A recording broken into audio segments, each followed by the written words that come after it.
for McKellar. How soon we forget, Madam Thank you. Thank you. Following on from the previous speaker, I'd also like to congratulate the member for Grey for introducing this most critical motion. I read in preparation for this speech a report from 2016 that shows that youth suicides in our society have reached record levels in that particular year. The report made a number of obvious observations that we are only now starting to recognise what was considered previously to be accidental or an accident or a car accident or an accidental discharge of a weapon is now being properly reported as what it always was, which is a suicide attempt or the ending of someone's life through exquisite mental agony and pain.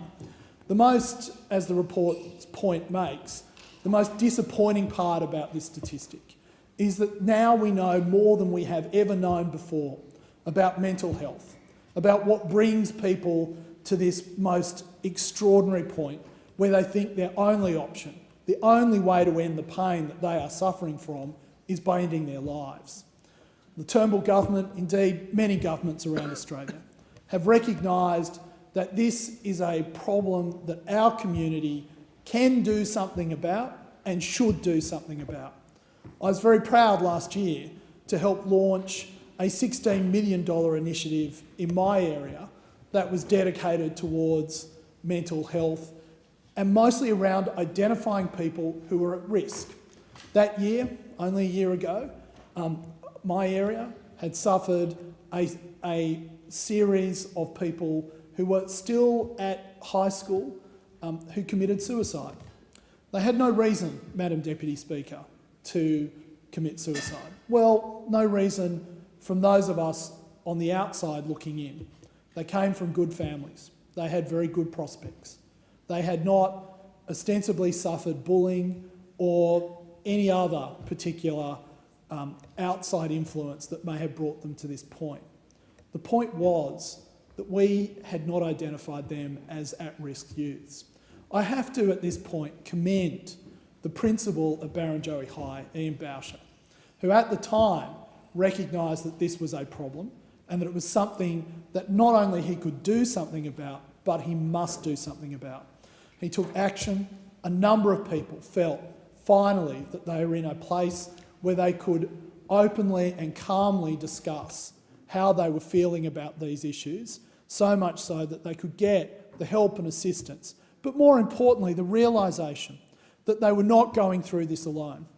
My area has, I think, one of the great premiers that New South Wales never had. That is John Brogden.